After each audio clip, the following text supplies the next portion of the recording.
The Forspoken Platinum Trophy is well and truly a grind. I just want to say a huge thank you to Square Enix for sponsoring today's video. The grind can be something simple, like taking 60 pictures of different locations all around the map, to upgrading every single spell across all 4 magic types. Of course, there are spoilers ahead, so do be warned. As a thank you as well for going through the grind of this game, please hit both like and subscribe, they are greatly appreciated. Our first trophy starts off simple enough. Attachments is easily gotten by playing through the story and acquiring Cuff. We get a couple quick and easy trophies right off the bat. First up is unlocked potential for spending mana to learn a spell for the first time, then hell of a run for just performing magic parkour for 20 seconds continuously. Then we get another story trophy called Stuck, which sees us travelling through a beautiful yet deadly other world. Then finally Tinkerer for crafting an item for the first time. Next up we visit something called a Fountain of Blessing. By visiting these we get new magical powers. For doing this for the first time we received the trophy Call of the Fount Baptized. After receiving the new magical power, I decided to do a little bit of exploring and find myself the first monument giving me the trophy Pilgrimage Initiate. There are a lot more monuments we have to find for some more trophies later on. After doing some more exploring and battling, I get the trophy Help Me Out here. This required us to use a spell called Disperse 3 times in a single battle. Continuing on with the story, we sought our vengeance on Tantasilla for the death of a young girl named Olivia. For this we get the trophy, the Interloper. I decided to do some more exploring at the first area to try and become as powerful as possible before taking on Tantasilla. From this I managed to get the following trophies. First up was Knock 'em Dead for finishing 3 or more enemies with a single blast of Surge Magic. Then we get Leapfrogger for jumping over enemies a total of 10 times. I also visited a total of 10 points of interest for the trophy Explorer Seeker. I then visited a different type of monument. This was a Monument of Wisdom where we needed to complete a flashback challenge. As this was the first flashback challenge, we received the trophy Through the Eyes of Another Empath. I then unlocked a move called Shimmy. This allowed me to accelerate by kicking off the ground when landing. By doing 5 shimmies in a row, I got the trophy Hop Step Jump. I decided to finally make my way to Tantasilla, and a lot of enemies continuously spawn. These enemies are called Nightmares. As they continuously spawn, we are unable to defeat them all, so our only option is to run and wait out the breakstorm. After finding shelter and surviving the nightmarish ordeal, we receive the trophy What Must Be Done. After making our way through the castle grounds and up to Tantasilla, we finally take her on in battle. After a hard fought battle, we finally defeat Tantasilla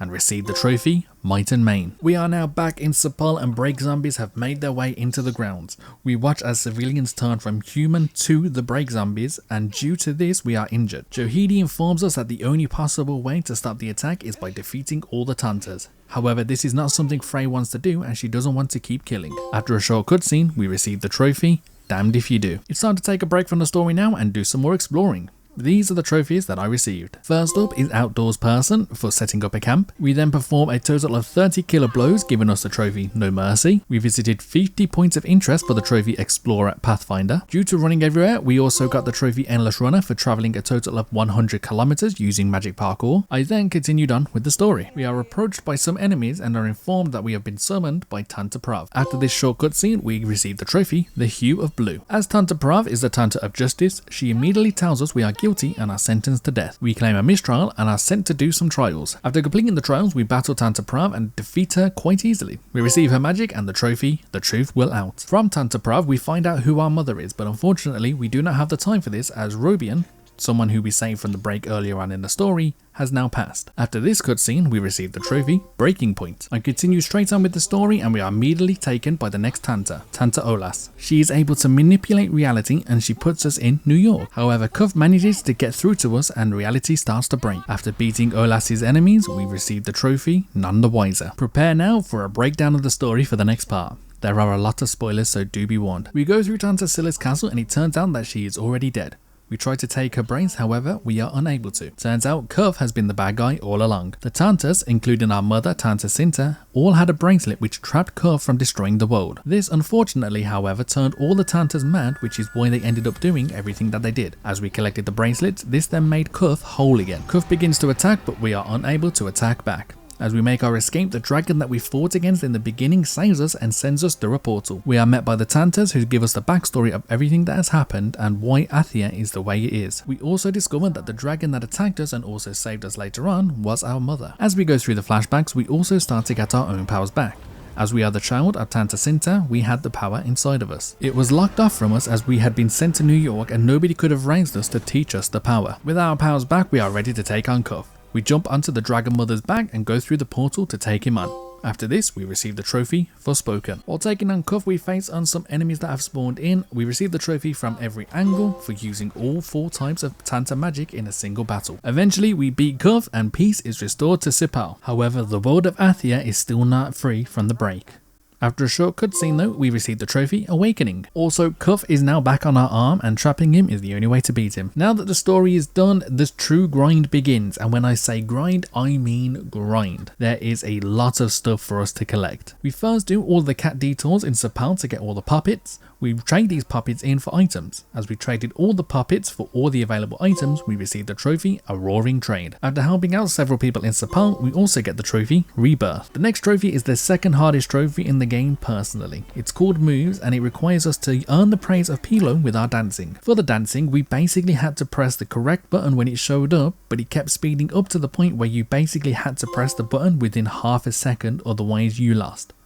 This took me more times than I care to admit. After this, we headed out of Sipal real quick to where our mother called home. This was our final objective and we received the trophy Promises. On the way back to Sipal, I electrocuted 3 enemies at once, which gave me the trophy Shocker. Then when I arrived back to Sipal, I paid respect to those that had departed for the trophy Remembrance. It is time for us to pick up quite a few miscellaneous trophies. First was tit for tat. We just had to perform 10 precision counters. We then went and visited 20 monuments that gave us the trophy Pilgrimage Novice. We then used the move Float to stay airborne for 10 seconds for the trophy I Can Fly. I visited the last Fount of Blessing for the trophy Call of the Found Beta Feed. While casually battling some enemies, I used the move Tangled, which stopped enemies in their tracks. After defeating an enemy bound by this, I got the trophy Wildfire. I did some more exploring and visited 100 points of interest for the trophy Explorer Trailblazer. I also completed 10 flashback challenges for the trophy Through the Eyes of Another Seer. After visiting several more places and collecting archives, I got the trophy called Archivist for collecting 80% of the archive. I then collected enough mana to learn every spell.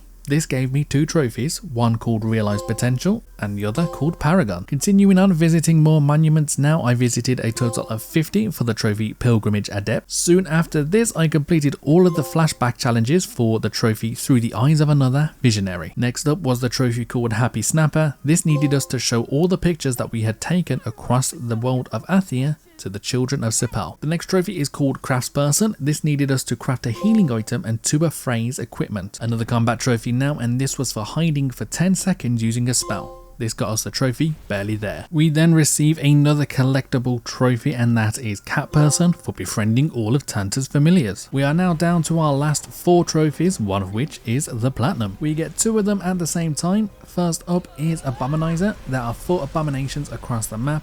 These are powerful enemies, more powerful than what we usually take on. These ended up actually being quite a bit easy purely because of the fact that I was extremely overpowered at this point. Then at the same time, after we defeated that final abomination, we also received Kit and Caboodle for acquiring every piece of equipment. Our final trophy, however, now this one took a while. When I say a while, it probably took about 5 hours of total playtime. The trophy is called Above and Beyond, and we needed to upgrade all of the spells. However, we could only upgrade 3 spells at a time. This also required me to go to several locations, as some of the upgrades needed us to defeat enemies that are weak to those spell types. After staying up until 4 AM, getting up at 9 AM and starting all over again, and then finishing the trophy at 2 PM the next day, I finally did it. I got the trophy Above and Beyond, and then of course the Platinum trophy Forspoken. Despite the long grind and the 55 hours of total game time that I've put in since launch,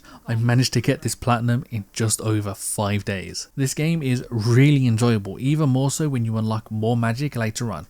A game that I personally recommend. So just to end this video, I just want to say a huge thank you to everybody who has enjoyed this series so far. I believe this is now my 5th or 6th video that I've made in terms of Platinum trophy hunting. And I just want to say a huge thank you to everybody who has watched every video so far, anybody that's left a like, a comment, just anything to help, and those that have subscribed since starting this series as well. A lot of you seem to be enjoying it, and I am really enjoying it as well. Probably one of my most favourite series I've done ever so far on YouTube, and yeah, I'm really starting to enjoy doing YouTube again. And yeah, like, I know I've got a full-time job, but doing this in my spare time, just working hard, constantly trying to get all the trophies, video editing, audio editing. I mean, I'm currently editing this as it's Sunday at the moment, so the day before actually this video goes live. I wanted to get this video up as soon as possible, and yeah, like, so I've basically spent my entire Sunday just working on this video, writing this, well, obviously finishing the platinum first. I finished that about 2 o'clock this afternoon. Writing the script up, I finished that about 6 o'clock. Of audio editing, which I finished at 7:30, and now I'm actually finishing this video at 9 o'clock, and that's after all of the edits done and everything, and I've still got more to do. I've still got to add in just everything into it. So I just want to say, yeah, a huge thank you to everybody that has been a part of this series, and I just look forward to everything that is coming up in the next couple of weeks, because there will be a lot of stuff. There's a lot of stuff that I haven't told you, and I can't tell you until obviously it happens, so just be prepared for the next couple of weeks. Don't forget to press like and subscribe, and yeah, I'll see you in the next Platinum Trophy video, which will also be out this week.